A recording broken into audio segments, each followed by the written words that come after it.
welcome to the Performing Arts Series brought to you by the Kennedy Center and the Prince William Network. I'm Colleen Sinnette Jennings, your host for the program. It's an honor to be with you today, Mr. Wilson, and even more of an honor to introduce you and your work to our student audience, both here in the studio and across the country. You are one of the most important playwrights of our time. You're a two-time Pulitzer Prize winner, and your plays are known throughout the world. Like it or not, you're famous. We're talking to a lot of young people who might find it hard to imagine that you were ever their age once. Would you tell us a little bit about what you were like as a teenager? Well, I think you go back to when I was like 14. Two things I remember about that is basketball and Mr. Douglas. I cut Mr. Douglas's lawn. Mr. Douglas was the father of the Olympic track star Herb Douglas, and Mr. Douglas was blind.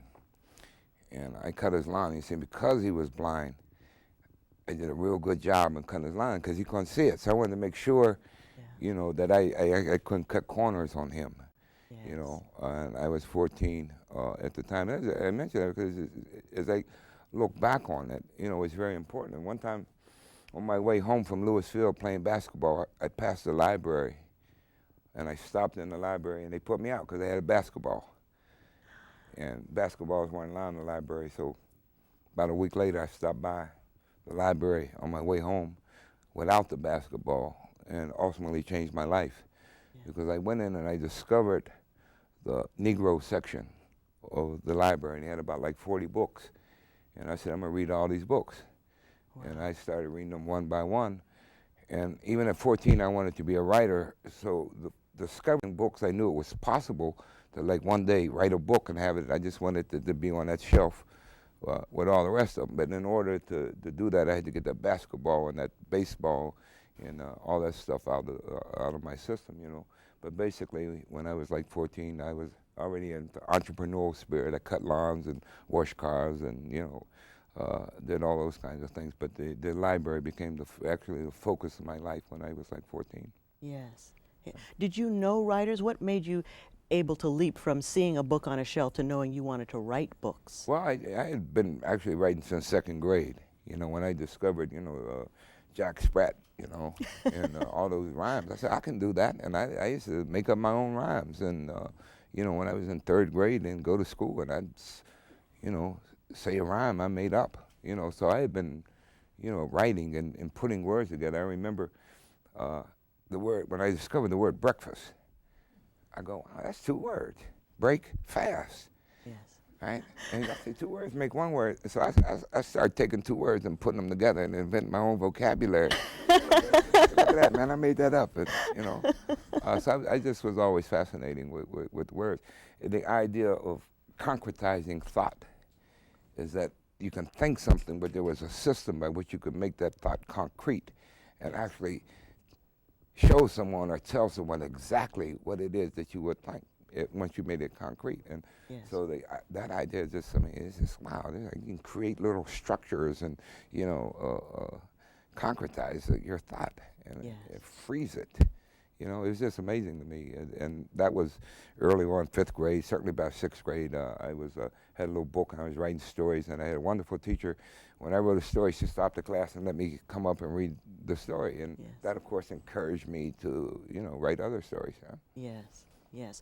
Well, when you're talking about the kinds of things you were writing about, I remember reading a quote from you where you said you used to look at old people coming through a very tough neighborhood. You wondered how they got to be old, and you used them sort of as a way of learning about life. Oh, absolutely. Well, that's when I was like 21, and I didn't know how I was going to make it to 22. I mean, life was hard. And I looked up one day and I saw this guy, and he was like 65 or so. And I said, man, he did it. I said, I want to find how and I followed him, and he went around the corner. He went into this place called Pat's Place. And I went in and I found out there's a whole bunch of old guys. The elders of the communities would come down there and stand around and talk. Yes. And I stood in the corner and listened, you know, and sort of became, you know, a part of that. And occasionally they would, you know, ask me questions, these old guys there. And I remember, for instance, one time they got into an argument about how far away the moon was. Right? So they used to call me Youngblood. So the one guy said, ask Youngblood. I'll tell you, the moon 1,000,000 miles away. And I said, that boy don't know nothing. You think I don't know somebody carrying on the books and things. Say, hey, young blood, say, how far away the moon? I said, well, it's about 150,000. That boy don't know nothing. I said, the moon 1,000,000 miles, right? So I became a part of them, and I just delighted with the fact that they would like include me in that. And as it is, I learned a lot about life. I learned how to get from 22 to 23 to 24, and I'm proudly 55 now. Sometimes I amaze myself I'm still here. But I said, man, I did it. And partly how I did it was like, by the wisdom and understanding that I gained about life by standing around the elders of the community and listening to them and how they had negotiated. I learned to be honest. I learned a lot of things. And one of the guys called me one time. He said, yeah, blood. I said, come here. He said, I've been watching you. He said, you going through life carrying around this 10-gallon bucket. He said, it ain't never going to be filled. He said, you can't carry. He said, get you a little cup. And then that way somebody put something in there, you got something. He said, but you carrying around that 10-gallon bucket, you're always going to be disappointed. It ain't never going to be filled, right? Yeah. So I said, yes, sir. And I thought about that, It didn't mean too much to me at the time, to be frank, but I'm down about a gallon now. I did cut it down a little bit. I don't think I'm ever going to get to the little cup because I think I deserve more than a little cup, you see. Yes, so I ain't going to accept that. But I'm down to about a gallon, Yes. And it's about half filled, but, I take that. Yeah. Family influenced you and supported you in terms of you wanting to be a writer? My sister, primarily, my sister Linda Jean, she would type up poems I wrote since, early on, and she would type my manuscripts. And when I was 30 years old for my birthday, I didn't have a typewriter at the time. She bought me a typewriter. Wow. And I thought this was a wonderful thing. And I went by her house, I picked up the typewriter, and I got on the bus, and I was like taking it home, and I was so excited. And I got off the bus, and I didn't have my typewriter. And I watched the bus pull away, and I ran about 2 blocks, and that's the last I ever saw that typewriter, Wow. But the painful thing was having to tell her I didn't value it enough to get it home. But yeah, I had support from my sister. My mother didn't understand this writing. She wanted me to get a job, she wanted me to be a lawyer or and make something out of your life. And as far as she was concerned, I was standing on a corner, and yeah, I did. I spent 15 years standing on a corner, but standing on a corner meant that, I fell in with a group of writers and poets, and we were putting out mimeograph magazines. We started a theater, and, I was involved in activity and got involved in the Black Power movement in the 60s. But from my mother's perspective, I was standing on a corner, Yes. and she never quite understood that I was doing a little more than that, and never fully supported the idea that writing was a profession or something that you could dedicate your life to, But I was persistent in it, First of all, it was the only thing I could do. So I had to invest myself in it and have faith in it because I really, truly didn't know how to do anything else. Yes, yes. Let's talk a little bit about your writing process. I think a lot of students who are watching the program are often faced with the dilemma of the blank screen or the blank page. How do you start your process? Blank page is the best thing that ever happened because it's blank, and you get to decide what's on there. And so you should, first of all, embrace the blank page because that blank page is your friend, right? And they have erasers, And I always say that another thing in terms of facing the blank page is words are free. You can put anything on a page. It does not cost you. I mean, you don't have to go down to the store and say, could I have a 5,000 words, or can I have 10 pound of words? They're free. So basically, the blank page, and you have to get something on there. And I think the other thing is the start anywhere. I always thought, for instance, when I started writing early, that you had to know the story, that you had to know everything before you began writing. That's not true at all. I don't know anything. I just start. And as long as I got something on the paper, I figure that's a triumph, that's a victory. It wasn't there before, and this is what it is now. So I generally start with a line of dialogue, an idea, something pops in my head. I write it down. As an example, 2 Trains Running, I was sitting in a diner, and I pulled a napkin, and I don't know how or why, I just wrote on a napkin in the line. When I left out of Jackson, I said I was going to buy me a V8 Ford. And was drive by Mr. Henry Ford's house and honk the horn. If anybody come to the window, I was going to wave. Then I was going out and get me a 30-06 and come on back to Jackson and drive by Mr. Stovall's house and honk the horn. Only this time I wasn't waving. So I stopped right there and I said, well, who's talking? Who's he talking to? Why does he want to get a gun and go and see Stovall? Who is Stovall? And so filling the rest of that blank page is simply answering the questions that were occasioned by the first writing. Yes. So by answering questions and gradually develop, he turned out to be a character named Memphis in this play called Two Trains Running, which I didn't know at the time, and I began, to develop him from that.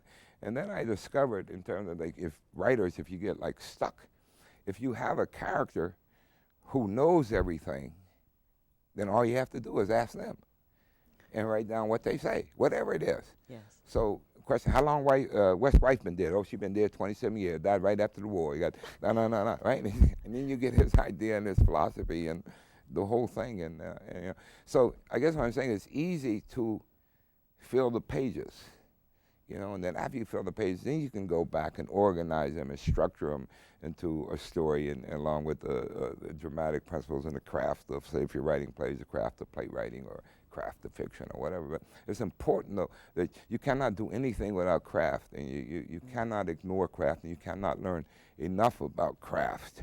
Because craft is the thing that's going to enable you to articulate your ideas, to shout or whisper as you choose, if you have the craft to do that, But craft is not first, and it's not everything, Yes. But it's a large part of organizing this spiritual outpouring, this expression that you have in terms of organizing that into an art form. And you certainly need craft, the same as a carpenter needs to know the basic principles of construction if he's going to build a house. Yes, yes. It also seemed to me that an important part of your writing has been the people who have influenced you. You've talked a lot about the work of Romare Bearden, for example. I think some people would find it hard to imagine how a visual artist could influence a writer. Oh, very easily, For instance, I look at Bearden, and what I see in Bearden is I see a representation of Black American life presented in all its richness and its fullness, without sentimentality, and presented with the honesty and authenticity. I go, wow, man, if I could make my plays do all of that, be the equal of just one of them paintings, which I still try to do, I think then I've accomplished something, Yes. So it's just, looking at the art as an aesthetic statement, and saying, well, I want to raise my art to that level. The same with blues. I think blues is the best literature that Black Americans have. And the musicians, in terms of jazz and blues, they so far ahead of the writers in terms of, their ability to develop their art form. And I said, I want to catch up to them, I want my plays to be the equal of John Coltrane solo. So when I sit down and write, I'm conscious of that high level of African-American aesthetic as represented by the jazz, and I said, I want to reach that. I want to be able to take a written art form, which is basically a European art form, like drama, Aristotle's poetics and the Western idea of drama, and I want to elevate that to the John Coltrane. So some people say it's already elevated up there with Aristotle and Shakespeare, and I go, no, not really, man. That's talking about John Coltrane. Yes. So I want to elevate that up. So those are my goals when I sit down and write. And then I have this aesthetic thing that I'm trying to do, and all of that. So yeah, I'm influenced by the music primarily, and by Bearden, and you can find influences anywhere. A guy walking down the street, man, I like the way you walk. And that may give you an idea for a character, or just the world is there, and I think you just embrace it and use it all. Yes, yes. Well, it sounds like in setting those goals for yourself, you set a very big artistic agenda. You've talked about writing a play for each decade of the 20th century. How does it feel? Do you ever get intimidated by that agenda you've set for yourself? No, I think because I don't think it's enough. In other words, if you're going to do it, do it. And when I sit down and write, I'm trying to write the best play that's ever been written. Yes. And if you're not trying to do that, then go do something else. And whether I accomplish that or not, we can debate that all day, but that's what I'm trying to do. Yes.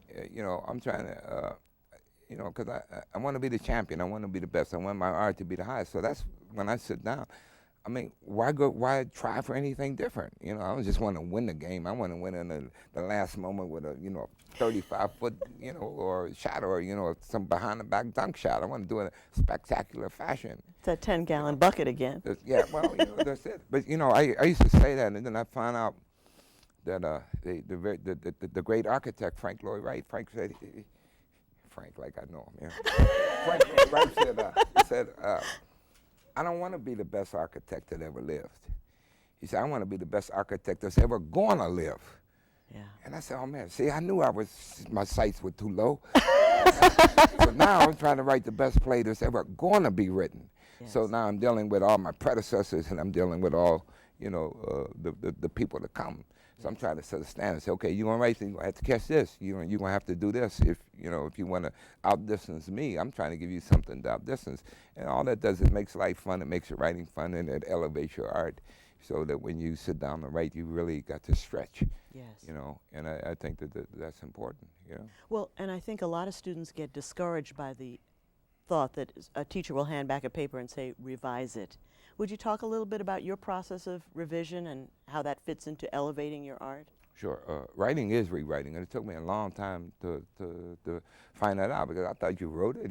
No, I already did that. I go, no, you got to do it again in the process of rewriting. And I found out that rewriting is just not patchwork.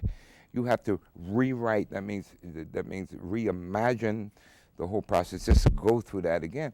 And you go through it again, you're at an advantage because you already know at least something about it. Yes. So in going back through it, and reimagining it, you got all this new ground to stand on, and you just, lift here again, enhance the work. So I go through, for instance, King Henry the Second. I got my assistant there, Todd Kryler. We got like a box that we ship around with scripts. There's like 7, 8 different versions of the script. And so as I'm working, I said, oh, you remember that part that we cut or needed that was in this version? And he'll go and he'll find that, you see. But it's just the box. I think it's 2 boxes now. Yeah. It's, so you continue to work. If you don't, you have to learn that rewriting is writing. And the rewriting process is what Jorge Borges called the problematic practice of literature. And it's solving the problems. And you have to approach it that it's a joy to solve these problems, because you're on the creative field. You're on that artistic battlefield, and you're the general. And you get to send the army over there and get to shape this and make it, everything it can possibly be. Not that you don't make wrong decisions. Say, well, I cut that part, I want to put that part back. I got this, I don't need that. And you find out by doing, But if this play, any of those particular plays had the rest on the first draft, I'd be embarrassed, to see the first draft, because it's a long ways from the actual finished project. Yes. Well, let's talk a little bit about the plays. You mentioned King Hedley, that's getting ready to open in Washington, D.C. Joe Turner's Come and Gone, set in 1911. Ma Rainey's Black Bottom, set in 1920. The Piano Lesson, set in the 30s. Seven Guitar, set in the 40s. Fences in the 50s. Two Trains Running, set in the 60s. Jitney, set in the 70s. How do you feel about each of those individual works? Do you have a special connection to each of those plays? Well, not a special. I got the same connection to all of them. I don't know about a special connection. I do have my favorites, And people used to say, "What's your favorite play?" I say, "Oh, they're all the same. It's like your children, man. You can't tell the difference." That's not true. I kept saying, "Man, why you keep saying that when you know?"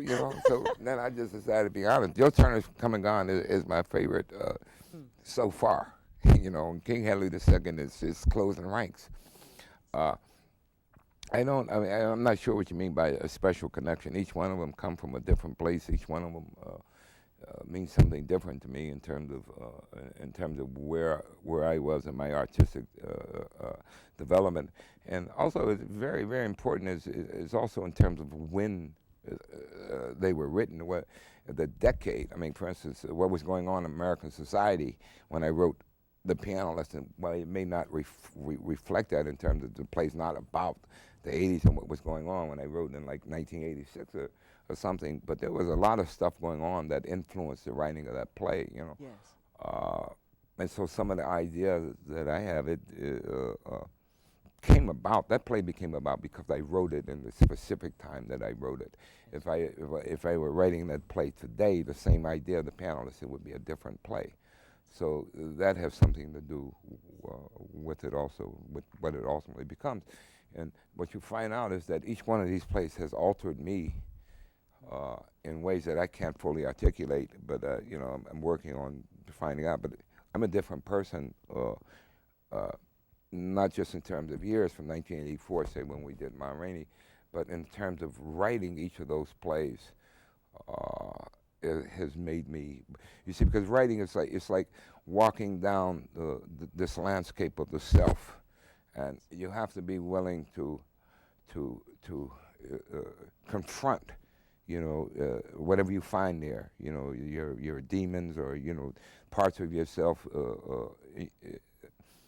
And the idea is that you come out to this landscape of a stronger spirit, a brighter spirit, all for having made the journey. But you have to be willing to encounter those parts, the darkest parts of yourself, and to, you know, illuminate them. And sometimes that illumination is based on forgiveness. You have to forgive yourself, you know, in order to get through the I'm saying this all poorly, to get through that, you know. So it alters you in terms of just the doing of the work. Yes. You know, in a good way sometimes. You know, it can be very painful, but at the same time, I find it all joyful and uplifting. But I'm not the same person that I was before I wrote King Henry II. Yes. Do you keep in mind how you would like your plays to alter us as audience members? I think, no. I think that even the plays, and each person experiences the plays differently. It's what you bring to the play who you are. Yes. And that's how you experience it. It couldn't be any other way. That's why each one of us will pick up the same novel and read the same novel, but we're all different people reading it, and different things in that novel mean different things to different people. You know, so each one, then, even though theater is a community experience, you experience it as a community, you also experience the play as an individual, and it speaks to you on whatever level. So as a writer, if you're trying to guess all the different ways in which he's honest, then you're lost. So for me, it's about the work, and I have to be true to the work, and I have to be honest to that, because I'm creating a work of art, and I'm making an aesthetic statement, and I keep it there, and I don't really think about it. I don't have a message that I'm trying to send.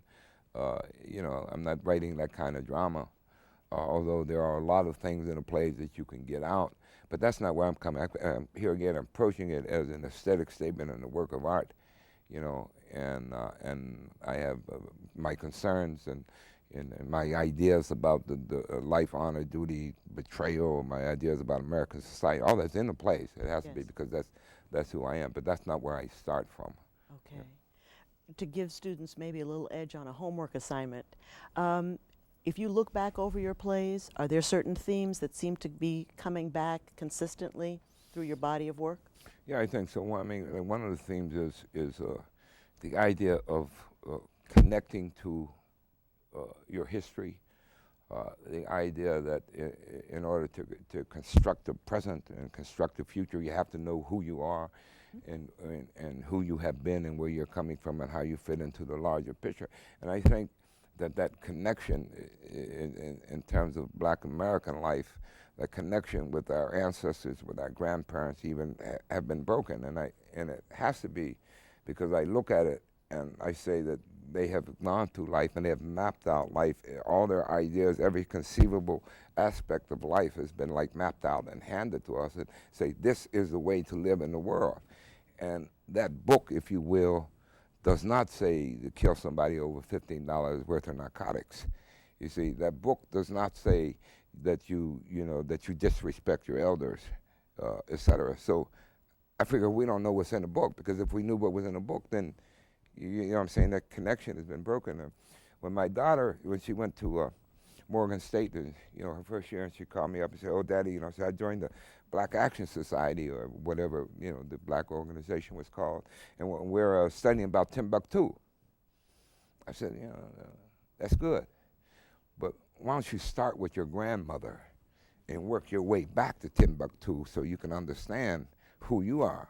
Yes. And if you want to get your connection with Timbuktu, you got to go to your grandmother, and you'll get to Timbuktu and the great empires of Africa in the meantime. Yes. But you also know better who you are, having made that journey. So start learning about your grandparents and make that connection, and then and so in all the plays, I think the one idea is you got to go back. As Aunt Esther, who's 322 years old, in Two Trains Running, said, if you drop the ball, you got to go back and pick it up.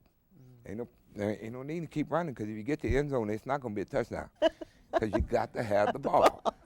Right? So my whole thing, if we drop the ball, let's go back and pick it up. And I think each of the plays in its own way says that. That's very important connection with tradition that I feel is essential to understanding who you are.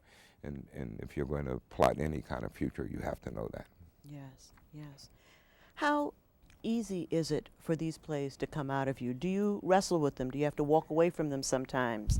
Do you work on two at a time? How do you manage this information that's pouring through you? Well, I only work on one at a time. And you have to wrestle them into being.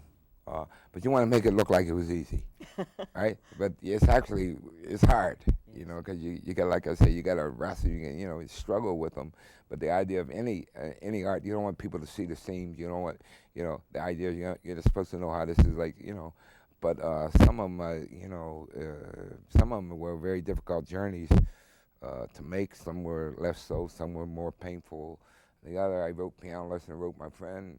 So yeah, I just finished my script today. It still hurts. What to do? It's like, so yeah, they all. I finished King Hedley. I called Mary McClinton, the director, up. I said, "That's it, man. No more. I ain't going through this again. Yeah. That's it. And I felt that at the time. It's like, why would anybody want to go back through that struggle of birthing that play and bringing it into being? Yes. And now I can't wait to get to the next one. But that's the way I felt at the time. So. Yes. It's a little bit of both, man. Yes. Some of them are easy, but it's, you got to wrestle with them. Yes. Do you feel you've put King Hedley to bed yet and are ready to look at the next one? Well, I got some ideas for the next one. I'm still working on King Hedley, putting some, quote, the finishing touches, But no, I have an idea for the next one. Always, actually, when I finish a play, I don't get up from my desk until I start the next one. Whether it's a line of dialogue, whether it's an idea, title, something, so that I just finished the play, I get up and I walk down the street and someone I say, "Hey man, what you doing?" I say, "I'm working on this new play," right? So I always have working on something, And so I started my next play 10 minutes after I finished the last one. Yes. I haven't got very far on it, but I begun that process. Yes. And you're very involved in the rehearsal process. It seems, for your plays. Oh, absolutely. A lot of work happens in a rehearsal, you see, because actors who you are asking to embody these characters and go out there and do it, in the process of their learning the roles and you being in a rehearsal room, you will discover things about the characters that you didn't know just based on the way they're playing it. So, oh, he's doing that. And then you can write to support what the actor has discovered in his process and bringing the character to life. You can help him with that, which then makes the character broader and fuller. Yes. So if you get some good actors in a rehearsal, they can help you write your play, Yes. Without contributing a word, but just by observation of them and them becoming the characters, you can help them in their discoveries, and that makes your play better. That's the process of King Hedley. I mean, we changed cast, we got a new guy in, and I suddenly saw the character in a whole new way based on what they were doing. Yes. And had I not been at that rehearsal process, had I been rewriting by way of fax or something, I would have totally missed that. I would have just been dealing with the text Yes. without dealing with the actual making of the text or, in a rehearsal room. So rehearsals are sometimes tedious. I mean, I saw this before. I ain't going through that part again, for the 5th time. I already saw this scene. And other times it can be, just watching the actors. And there's always a moment in rehearsal where the actors just make a breakthrough and they do something brilliant. And they're never going to do it again, ever, ever. This is the one time only, and they discover it. And somehow or another, I'm never in the rehearsal room when that happens. Like I said, man, you should have seen it. You just missed it, And each one, I go, oh, man, I missed that again, But there is that moment. I've been there for a couple of them breakthroughs, and somehow everybody in the rehearsal room just knows that something extraordinary has happened, including the actor who just did it. And that, I mean, they cannot duplicate it, and you will never see it in performance and something, but that's their breakthrough, and whatever they made in the discovery of that, that's what they carry out on the stage, and and that's what you see, which is but that actual moment is, Yes. It sounds as if the actors collaborate with you, and I know you wrote poetry as well. Do you find that collaborative process carries over into other kinds of genres? No, I don't actually. I think, for instance, poetry. I still write poetry. It's a different kind of art. It's a private art more than a public art. Say, if that's, if you can use that terminology. Certainly, it's not a collaboration between, because it's just you and the paper. Yes. But no, so I don't see that in carrying over into other. Of course, a great collaboration probably is, here, go back to jazz. Jazz music, you get four guys who know how to play their instruments and say, go for it. Then you've got a collaboration and a improvisation at the same time, and it's just Yeah, it's a great process. One of the things I think that young writers struggle with is this issue of control. If I want something on the page, if I want to see it, I want to be able to control that. How do you negotiate those deals between the actor and the director and what you see as your vision of a play? Well, first of all, you come to this early. One, I'm not going to get it like it's in my head, because I'm the only one that sees it that way. But also in terms of looking at the designers, the set design, the costume design, the light design, I actually have learned to write very simple set descriptions, because the designers have been trained to do their job. Yes. And I don't want to tell them how to do it. I don't want to say, well, we got this here, and the fourth book over is a blue book, and give some elaborate description. It's how, so all he has to do is duplicate that. No, I want your input. You read the text and you design the environment for these actors, within parameters, for these actors to exist in, and I trust you. And the costume, you can put whatever kind of costumes you want on them. That's your job, right? You read the characters, and your job is a costume. I don't want to interfere, but I don't want to say, no, I don't like that brown suit. You ain't got a green suit because I see a green suit. No, so I've always have. I let them do their work, and it's because I learned early on. I think it was with Fences. Everybody's walking around, and I'm working on my play. The play became everybody's play but mine. And that bothered me at first, And then I said, well, wait a minute, man. Like, they helping you carry this. You've been carrying this by yourself, and now you got all these people who are going to help you carry it. What you get mad about? Yes. I go, yeah, it is your play. I started referring to it as how you coming with that light on your play? I started referring to it as their play, Yes. And that's the way they were embracing it. So I don't have any problem with, designers. And I still, the text is, say the words. The text is there. Don't come saying, man, we added 2 new characters, or we did something like that, Yes. But as long as you stay within that, I don't care about the other stuff. That's your job. And Yes. the control is in the writing of the text, and as long as you say the words, don't cut out no characters, and don't decide that I'm going to leave this speech out or any of that stuff, then I'm in control, Yes. And I don't know the issue of control. I mean, certainly don't see I'm in control, but it's my text, and we're all working together into illuminating this text and putting it up on its feet, and it requires not just the artistic elements, the light design, but I walked in the theater, and when we were doing My Rain, man, it was like 45 people in there hanging lights and doing all. I go, where do these people come from? All those people were working to making this production of the play, and I realized there's a whole lot more people involved in it than I am. Yes.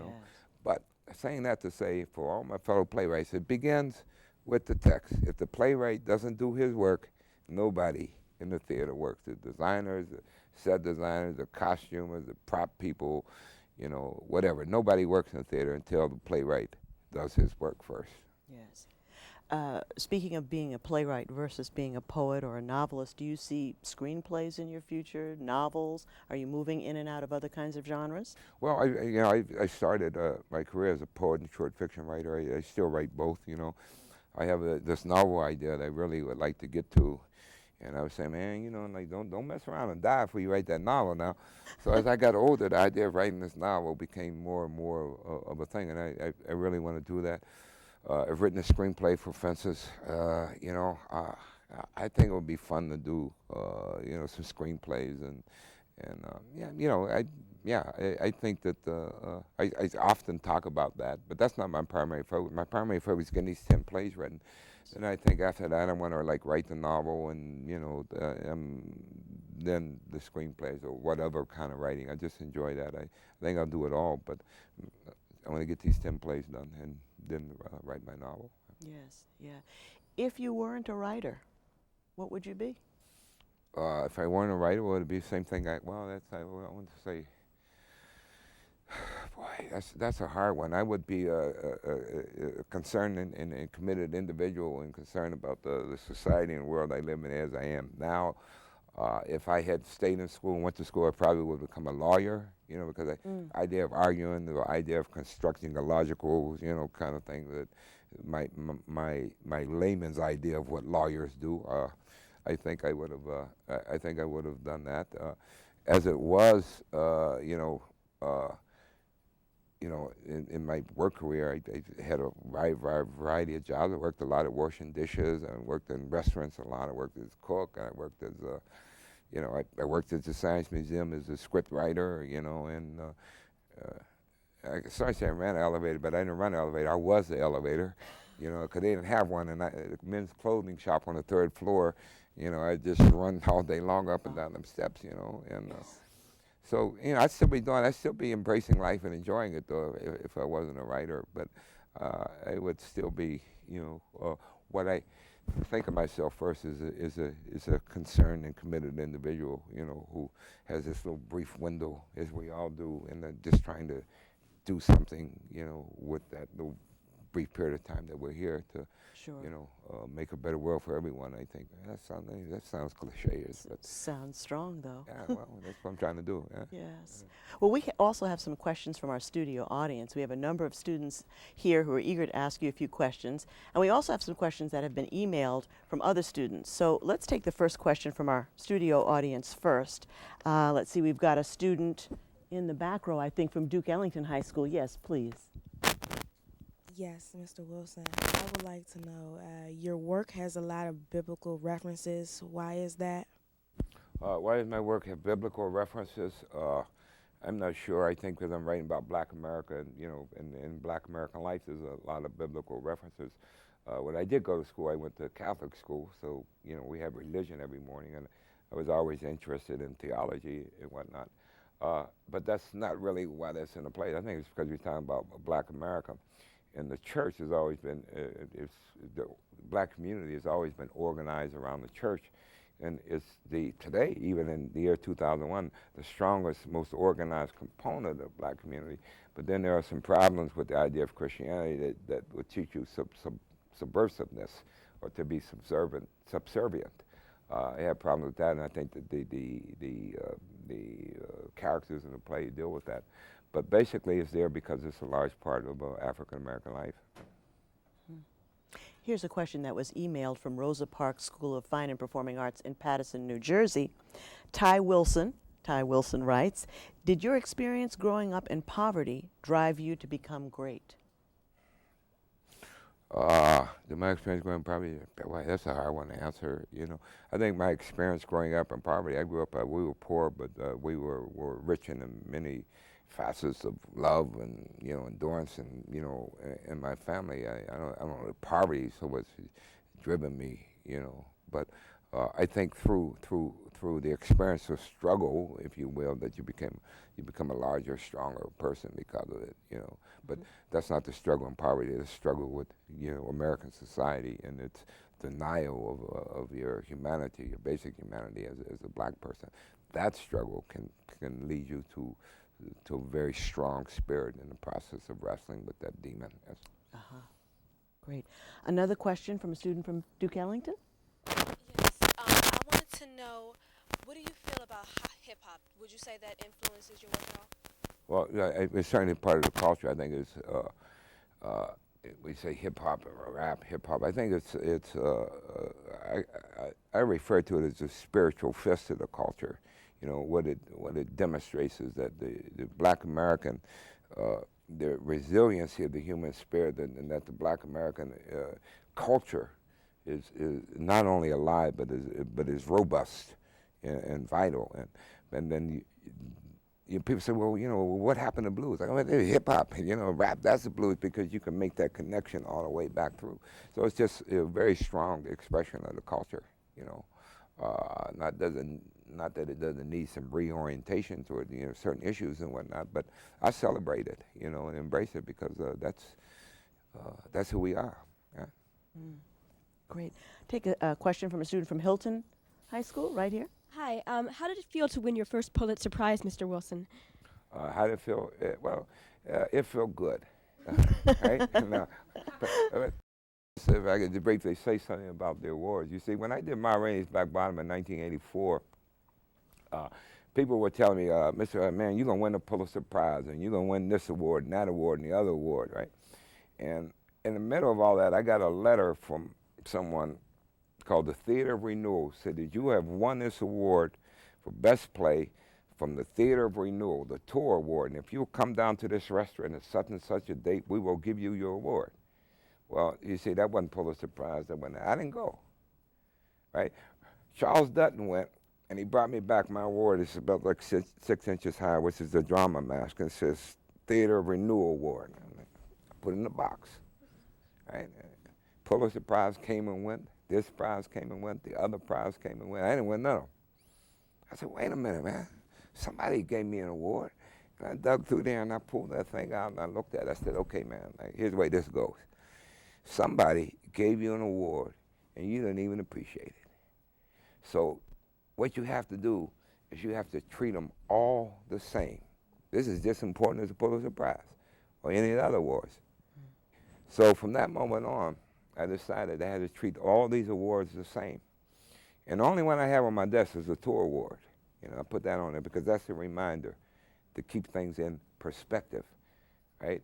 And there's a Buddhist saying, you know, you have the right to the work, but not the reward. So if I get an award, a reward, an award, that's cool. I embrace it. I take it. It's the same as my tour award. But I don't have a right to that. You know, the only thing I have a right to is the work. So now when you win a Pulitzer Prize, people say, that changed? I go, no, it didn't change me. But what it changed the way people perceived me. It changed other people's perspective of me. I suddenly became something in their eyes. I found that out from the bar I used to go to. You go to the bar and the guy didn't want to wait on me. But after one Pulitzer Prize, hey, how you doing? I gotta get you a drink. And I go, well, like I'm the same person. You know, but you begin to view me different. So that's what that does. But as far as the self, it's just like the tour award for me. And like I embrace them all. And want another one. It ain't like I want, no, I want another one and another one. You know, and put them all up there, you know. But, you know, that's my attitude toward the awards. I embrace them, and they're all important, and, you know, I love them, and they're all the same. You know.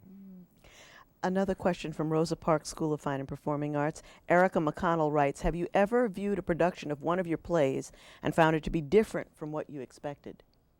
Sure, all the time. You know, no, I've actually seen a great production of, when I went to a piano lesson in St. Paul, Minnesota. It happened, it was directed by Marion McClinton, who's directing King Henry II now. And I saw the play, and Marion's take on the play was like so drastically different than ours, and so fresh and exciting, you know, and I almost didn't recognize the play. And I thought, that's good. And then I had the opposite experience with the production of Ma Rainey's Black Bottom, in which they turned the characters into clowns and buffoons and added parts of the text, and it was just horrible production. And I go, that's where that go. You see, because the play exists, it didn't change my play. Yes. You know, and play exists there, and that, you know, in that book there, that's the text of the play. And so mostly I've enjoyed every production of the plays that I saw, you know, but the one that was so radically different was the piano lesson that I saw in St. Paul from any other production I saw of the play, you know. And, Great, great. There was another question from Duke Ellington. Hi, I was wondering, do you think African American artists have a responsibility to address the issues that affect African American people? Well, only if you as an individual feel you have that responsibility. See, we covered this in the 60s in terms of what writers should write, but I don't think you can dictate to anyone what they as an artist, what they should or should be doing. If the artist feels the individual responsibility to responding to social conditions or somehow representing his people in that, then that's what he should do. That's what I do. I embrace it. I see that personally as a duty, but that's not a duty that I would like force on you.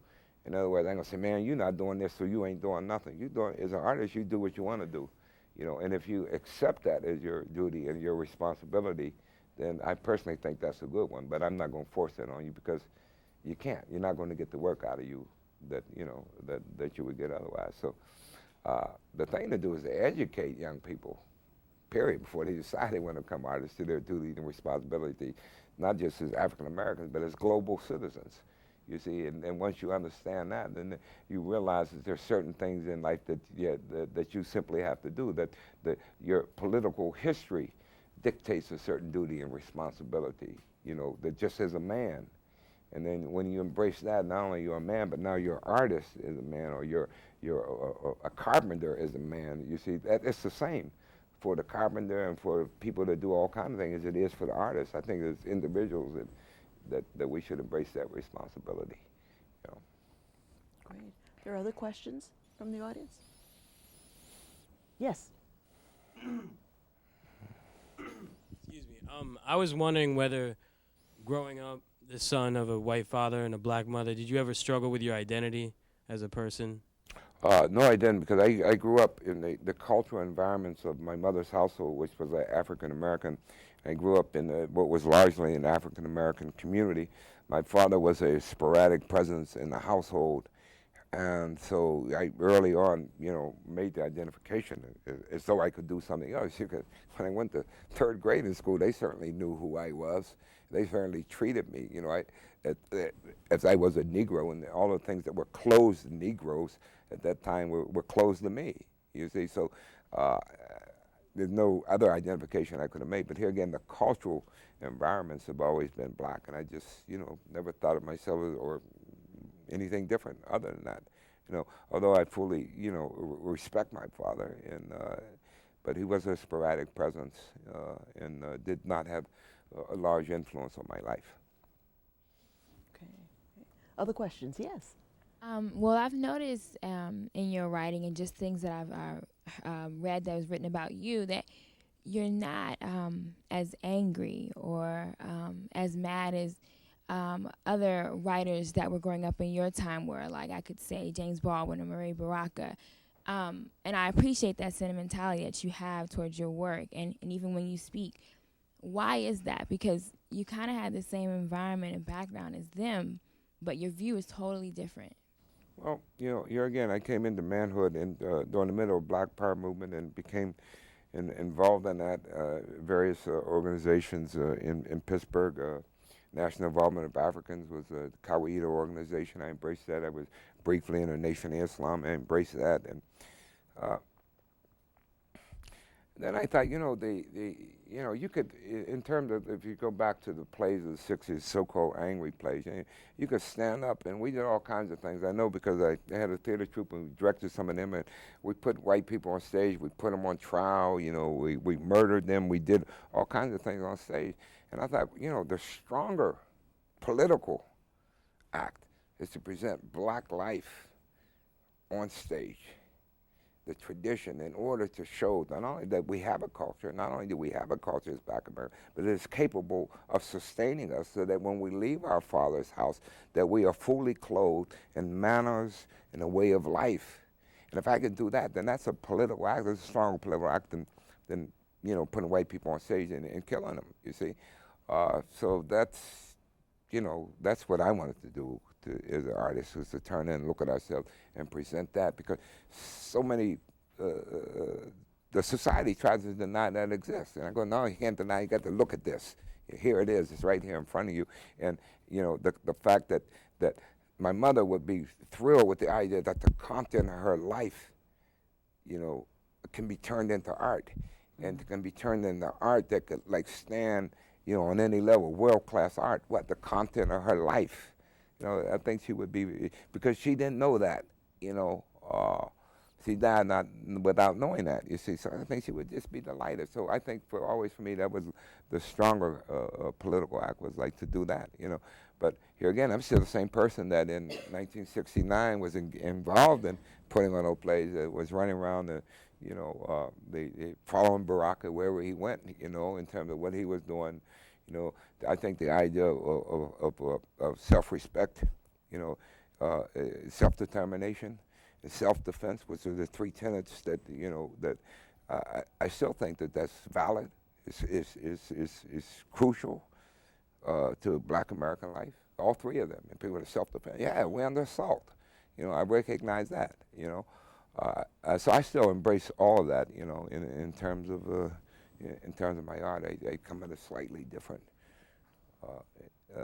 and yet I would hope equally as powerful view of it, viewpoint, or attack, a different strategy. Mm-hmm. Yeah. Yes. While addressing Harvard University, you said that we needed a Black theater uprise, and Black arts movement, Yeah, okay. and I definitely agree with that. But I think a problem that we have, unfortunately, is that there aren't a lot of African Americans going into the theater to see to see the plays that are being written. Mm-hmm. And I was wondering, like, how would you go about getting African Americans to go into the theater? Well, develop the audience. To develop the audience, first of all, what's going on has to be relevant to them. If it's not relevant to them, they're not going to go see it. It's as simple as that. The other aspect, we do not have a history of going to theater, you see, because a lot of times we weren't allowed into the theater, you see. So the idea of theater, the idea of the cathartic experience that Aristotle speaks of, we got that. We went to church on Sunday, so we got that from there. It's a very, very powerful theater, community-based experience. Now you're trying to take those people with that experience and bring them into the theater, then the aesthetics of this theater has to connect to that and speak to that. So something relevant, they have to get something out of it, in other words, to cut through all that. If they ain't get nothing out of it, they ain't gonna come. So the question is, what are you gonna get out of this? What can we give you as artists? You see, and but there's a large audience for Black American theater, if it's relevant to them, you know. So. So how do you feel about a lot of the theater out, like you know, your arms are too short to box with God type theater? That's a great play. Arms Too Short to Box with God by Al Green, and yeah, that's what gospel music. That's great. It's a great piece of theater. That's good. I mean, I embrace that. You know where it's playing? I want to go see it. If it's playing somewhere, you know, we need some more of them, you know. And we have a tremendous amount of theater artists. We have people, we have designers, we have directors, we have actors, we have all this. What we need is places to develop that talent. We need some more theaters so that we can have more productions and more playwrights can get produced. And because you really learn by doing. You know, so it's not the best play in the world, but, you know, maybe by your third or fourth or fifth play, you know, if you're getting productions, you're learning more and more. And it's the same with the designers and the directors and everyone. So if we had more theaters in which we can develop our art, and the artists can develop their tools, you know, then we would be stronger, and then more would create more of an audience also. But there's an audience there. We just have to figure out how to go get them. Mm-hmm. Yeah. Last question, because we're coming to the end of our program. There's a student conceivably who's listening who has not read any of your plays and probably will go to the library and look for you. Would you send him or her to a particular play to start with? Oh, I wouldn't want to do that. There's 6 of them here, just grab any one of them. You know, and I think that any of them, I don't know, 7 guitars, piano. See, it's hard to like say one over the other, you know. Yeah. My favorite is Joe Turner. That's, I mean, you know, my favorite play, but Piano Lesson may be a better read. I mean, I'm not sure. But for that person who doesn't listen, let's go through them. We got a minute. There's like Ma Rainey's Black Bottom, Fences, you know. Joe Turner's Come and Gone, my favorite. These are the order in which they were written also. Piano Lesson, you know. 2 Trains Running, my wife designed the art cover there. 7 Guitars, my wife designed the art cover there. And then coming, there's Jetney, which will be published soon, and King Hedley II. And, you know, you can go grab any one of them. You know, you can grab Ntozake Shange, you know, George Wolfe, you know, grab them. Susan Lloyd Parks, you know, they're out there, you know, and go get any one of them. Enjoy yourself, and don't stop there, man. And you know, go back, and there's Richard Wright and James Baldwin, and you know, whoever, Toni Morrison and Terry McMillan, and you know, there's a bunch of. And there's Aristotle, there's Chekhov, there's Shakespeare, there's, you know, I don't want to leave those guys out. You know, they're there too. Pick up David Mamet and Sam Shepard. You're welcome. Sure. Well, we are coming to the end of our program, and I'd like to thank August Wilson for being with us, and to remind the audience that King Hedley II opens at the Kennedy Center in February, then to New York for a Broadway run, and to other cities across the country. If you didn't get a chance to ask a question today, you can contact August Wilson by using the email address on the screen. We'd love to hear from you and answer your questions. We'd also like to invite you to visit the Kennedy Center and the Prince William Network websites at the addresses on your screen. And there you'll find information on upcoming programs as well as other resources on integrating the arts into the curriculum. You'll also find additional information and curriculum connections to accompany this program on the Arts Edge website at the Prince William Network site. We'd also like to hear what you think of the Kennedy Center Performing Arts series, so we have provided an electronic form for your suggestions. It's on the Prince William Network website, and we're asking that you fill it out so that we can select topics and resources that you need to enhance your classroom experience. I'd like you to remember that our next program will be March 16th, the day before St. Patrick's Day, when you'll hear music from Ireland, featuring 5 of Northern Ireland's most notable musicians who will perform and demonstrate their traditional music. I'd like to thank the studio audience and the students here for being with us. They're from Duke Ellington School of the Arts in Washington, D.C., and from Hilton High School in Prince William County, Virginia. And also a special thanks to the viewing audience from across the country for tuning into the program. We hope you've enjoyed our discussion today with August Wilson. Thank you for being with us. Thank you, August.